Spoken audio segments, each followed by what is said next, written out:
I'm taking advantage during this pandemic season to really burnish up on my theoretical understanding of the fields that I'm entering. And so what I've been doing a lot over the last week or so, apart from learning animation, theory and platforms, is trying to understand what is the mind of the person that is receiving this information, right? Because one of the shortcomings of, let's say, a lot of American animation is gags and jokes and stupid like scenarios like the anvil falling on the coyote's head, and like that's supposed to be considered children's content only because it's animated, right? And like I'm thinking to myself, how is that in any way useful for a little boy or a girl to watch? It's literally just junk food for the brain, right? A lot of that is just influenced by the fact that I, being Russian by birth, have access culturally and in language to a very, very rich and detailed history and content produced in the last 80 years, a lot of it under the Soviet Union. So here's some clips of like the richness of what that culture produced in animation. So that's kind of what I've in some ways been bred on as a very little boy, but I forgot a lot of it. But then now coming back to this whole field as a grown man, I'm thinking to myself, how does all this fit in with what I have to produce, and how really this fits with the childhood development of a human being that is interfacing with this concept for the first time. And I think a lot of it is more suitable to a human mind, a little child's mind, than the stuff that you've just seen is more suitable than again the Roadrunner cartoons or Tom and Jerry. A lot of the silly stuff. As a father, it's my job to make sure that my children are exposed to the best possible content. And then as a businessman with concepts that I hope to build a company on, how do I create content that matches the psychology of the client audience that I'm trying to satisfy, which is basically children, right? Like I have to understand what their mind is looking for and how do I provide it in the best possible way. And again, having that extra cultural context helps you understand that it's not only Tom and Jerry's that's possible as content. You can have other kinds of things out there. I've been learning about Jean Piaget's theory of childhood development. I don't love it. I don't mean to knock on Piaget for everything or for most things, but in the particular niche that I need information here on, which is not just what childhood development looks like, but like interfacing that with what kind of animation is best for what age bracket. He's the only one that I've seen really be cited as a massive sort of authority on childhood development. And yet there's no simple, accessible place that you can say, okay, Piaget's stages of development, here's the 4 of them. For the second stage, here's what kind of cartoons or just films in general are most conducive to learning and absorption. For the third stage, change it from that to this, add more music, less music, add more themes, more logical components to your animation. Or it doesn't matter at this stage how much logic you have, he's not going to understand. The big puzzle is, can you make the content ideally suitable, scientifically suitable for the mind that's watching the content? So for me, starting to launch in the next 6 to 9 months, there's nothing that I can easily sink my teeth into, unlike the Russian perspective on all this. So in Russian understanding of psychology of childhood development, the first sort of actual or applicable stage is called in Russian наглядно-действенное мышление, basically the see-touch phase. What's interesting, that's from 1 to 3. What's interesting about that is there are some cartoons that and we're teaching our son Spanish as well as other things and everything else, and he's watching cartoons like this, and I want to really understand how does he perceive that, because to me that sounds really, obviously to any grown human being, that sounds primitive and simplistic, like there's no story, there's nothing happening here. But check this out and take a look, and you'll see why it's actually ideal for the first stage of childhood development. Cantaba la rana debajo del agua. Pasó un caballero con capa y sombrero. Hola, ranita, por favor, no pare de cantar.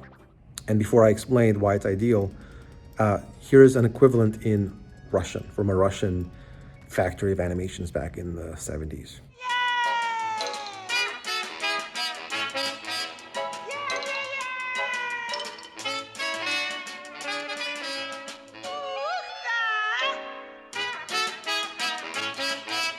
All right, so that's two cartoons, right? What unites them is that they fit into that first stage that only Russian theory explains well.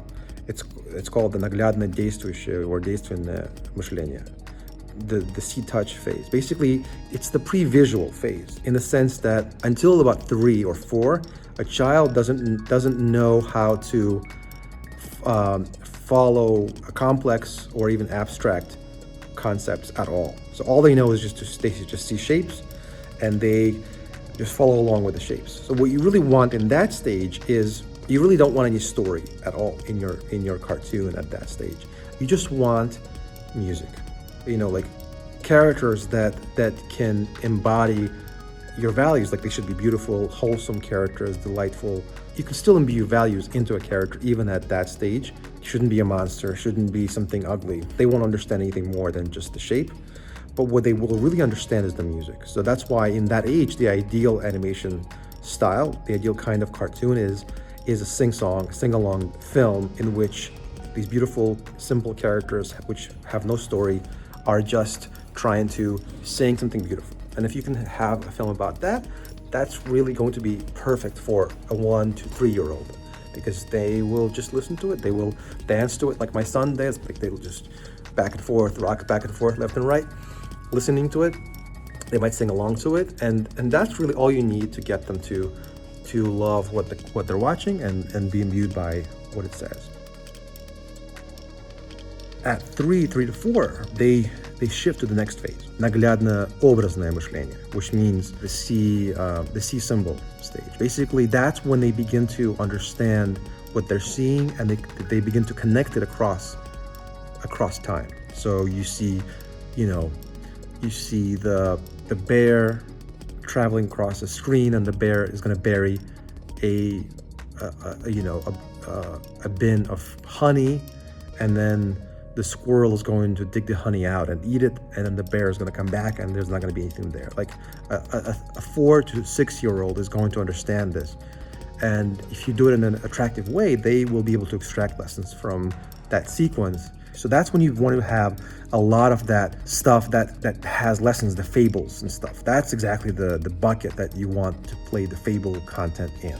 But you really, also on the flip side, you don't want to make it too complicated either. The third stage, словесно-логическое мышление. That's the third stage, the logical, the word logical stage of development. Well, again, there's no easy translation because I haven't encountered these concepts in English at all. So I'm sorry if you don't follow my Russian here, but it's really valuable to have this cross-cultural perspective, because you get to see the blind spots that somebody else has seen living over there, and you're living over here, and you're like, oh, why doesn't anybody else here see that? So in the third stage of childhood development that Piaget doesn't really describe in this way, and he doesn't apply to films, and Russians do, the словесно-логическое мышление, the word logical thinking, that's when they begin to have higher level abstractions. Because in the second stage, there have been experiments, even by Piaget, where he would take a beak of water. He would ask the child, here's how much water is here, okay. Then he would take a much taller but narrower beak of water. He would pour the old beak's water into the new one. It would be much thinner but much taller. And he would ask the child, is there more water or less in the new beak? And the child would say, usually more. only because the beak is taller. So they would try to judge the substance of things or the essence of things by the visual characteristics. They wouldn't know how to abstract the notion of volume and would not be able to conclude that the volume is actually the same, despite different dimensions. That's the second stage child. They can think. They don't just limit to music and to audio stuff, but their thinking is very primitive and they can't abstract yet.